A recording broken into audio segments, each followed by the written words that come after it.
Au-delà d'ici, il n'y a rien, sauf le froid et l'ennemi, soupirait le doux poète Ovide, exilé par le courroux d'un César sur de tristes rivages. Le nom de Ponteuxin s'est perdu dans les atlas anciens, mais pour les Turcs d'aujourd'hui, comme pour le Romain d'il y a 2000 ans, au-delà de ces eaux turbulentes, il n'y a rien encore, rien que l'ennemi et le froid. La bise de la mer Noire souffle-t-elle? Sur les détroits s'affolent les mouettes. Les pêcheurs rentrent au port. Et soudain s'inversent les saisons. Poiras et Lodos, vent du nord, vent du sud. C'est leur imprévisible alternance qui commande la couleur du ciel et le plaisir de vivre sur ces dunes où chaque pas éveille le souvenir. Là s'implanta, voici 26 siècles, un capitaine de Mégare, à la tête de ses matelots. Il s'appelait Byzas et, de son nom, baptisa l'extrémité de l'Europe.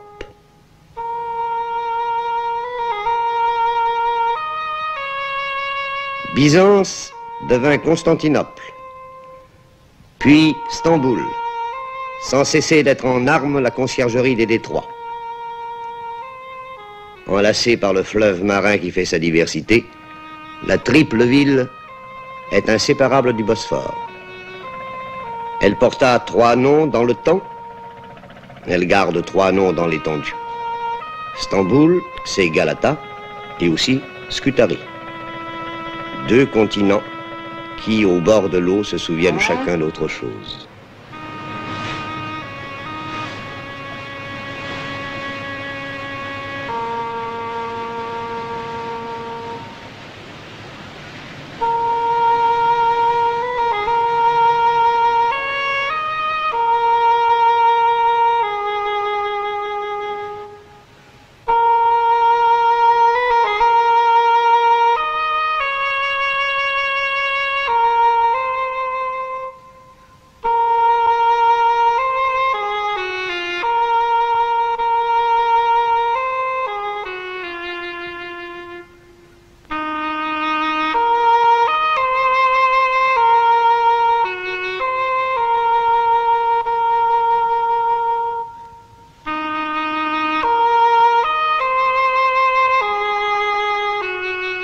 Presque rien n'y évoque plus l'Empire grec, si l'on entend le langage des herbes folles, de la cendre des morts et des remparts écroulés.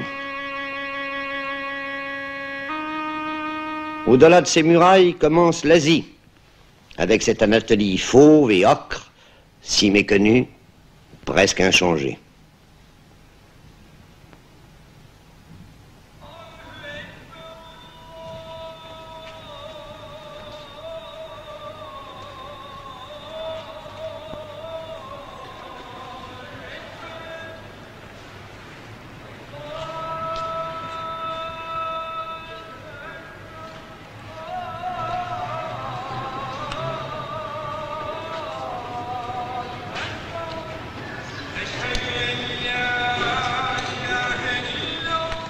Une rumeur couvre parfois dans l'ancienne capitale des Ottomans la voix sainte de l'islam. C'est celle d'un monde quasi familier, presque moderne. La suie et la fumée se sont mêlées à des parfums sucrés, le mazout au ruissellement des eaux douces. L'industrie a dressé ses cheminées que les pionniers de la République appellent les minarets d'Atatürk.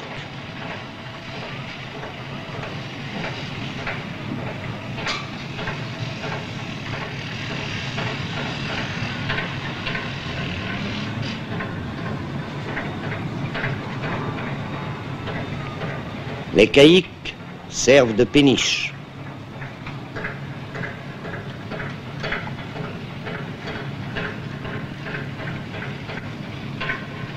Le promeneur mélancolique gémit en découvrant des dépôts de charbon sur des rives qui enchantèrent les romantiques.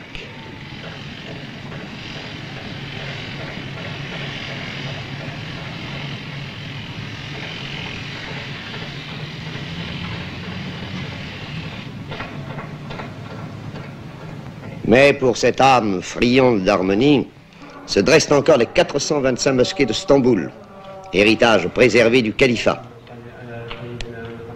Le temps s'est arrêté dans ce sanctuaire, dédié à la mémoire de Mahomet II, El-Fatih, qui força les défenses de la deuxième Rome. Un sortilège frappe de torpeur ce pieux refuge, clos sur lui-même, dans le murmure d'une des 11 000 fontaines qu'offrirent à la communauté les donateurs d'autrefois. Seule la prière y rythme les airs, elle, et les ablutions qu'impose le rite aux fidèles.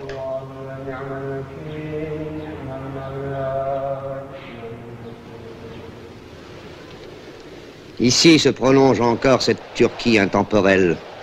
Elle s'appelait Asie mineure, dans les relations de voyage d'écrivains démodés. Elle se survit sans doute, mais le meilleur d'entre elles est retourné à la terre, dans ces cimetières voués à toutes les croyances, îlots de paix, où de blanches pierres sont noyées dans la verdure, livrées à la nature, dépourvues de ces grillages solennels qui, ailleurs, isolent les disparus des exubérances de la vie.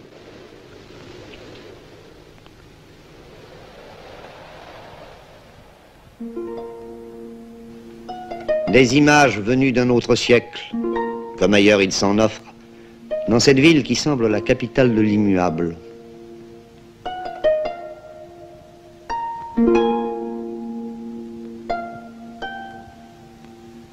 Ces hommes, égrenant leur chapelet entre des doigts sans repos, seule la tradition guide leurs gestes, eux qui connurent l'agonie de l'Empire ottoman.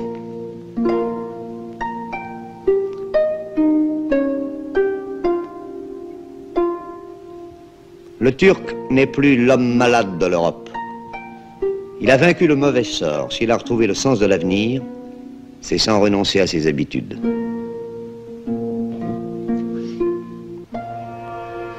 Tour à tour, Stamboul se fait métropole de rêve, ou château des brouillards, que les couleurs s'y affinent ou se brouillent.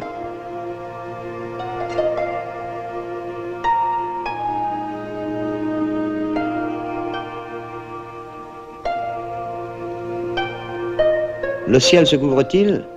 Aussitôt, brume et poussière envahissent les quais du Bosphore, estompent les coupoles, cernent comme des vaisseaux fantômes ces ferry-boats, où dans la familiarité des allers-retours quotidiens, on sent battre le cœur de deux continents.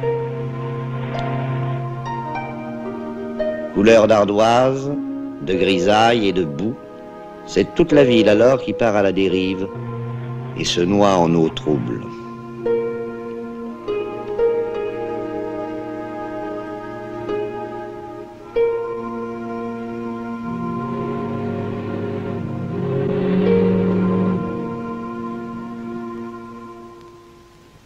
Mais tout change au gré des vents. Et dans une lumière soudain limpide, l'occidental savoure le plaisir d'être encore en Europe et déjà en Orient.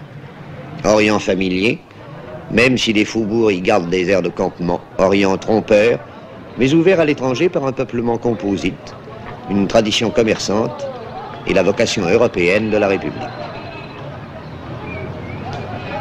Dans un parfum de pastèque et d'orange, de résine et de thym, sur les marchés se confondent la malice levantine et la rudesse anatolienne, l'hérédité mongole ou l'ascendance balkanique d'un peuple solide et taciturne, bien vivant, sinon bon vivant, frugalement nourri, sobrement abreuvé de yaourt et d'eau claire, de limonade et de sirop de cerise.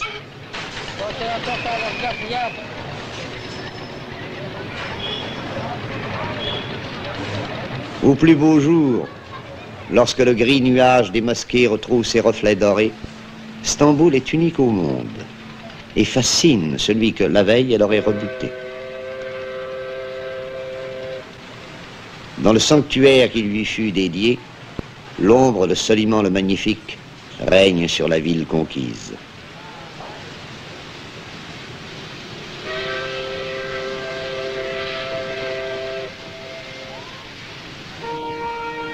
Le souvenir des Génois et des Vénitiens s'accroche au flanc de Péra.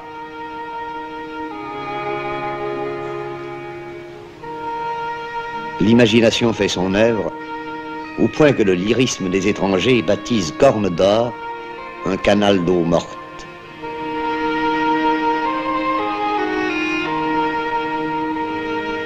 Charriant ses courants contraires, mer d'eau douce et fleuves salés, le Bosphore se fait enjôleur, enlaçant 7 collines vénérables.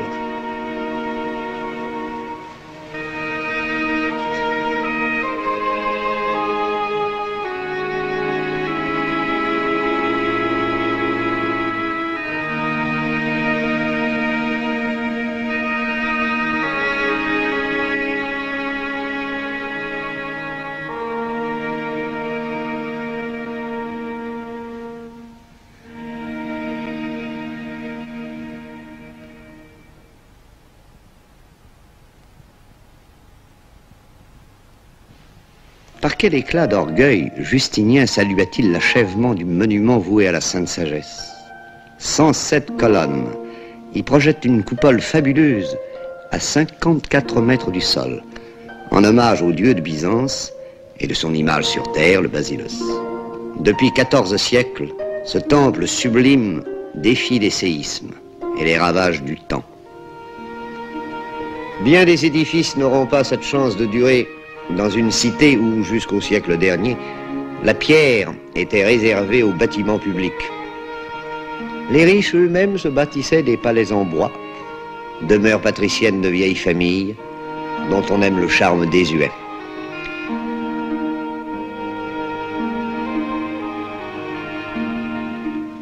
Derrière ces yalis craquant au vent, toute une ville sous ses coupoles fait le gros dos au soleil.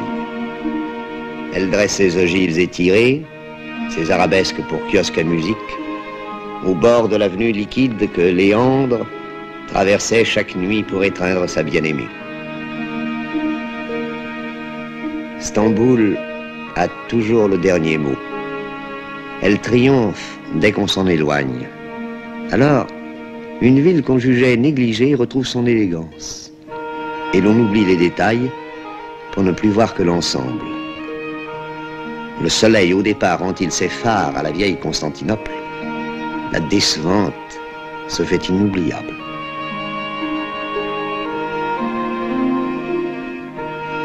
Il n'est pas un voyageur qui n'en soit amoureux lorsque, dans un crépuscule chargé de nostalgie, il dit adieu aux barques de pêche qui se balancent sur la rive orientale devant les petits ports d'autrefois.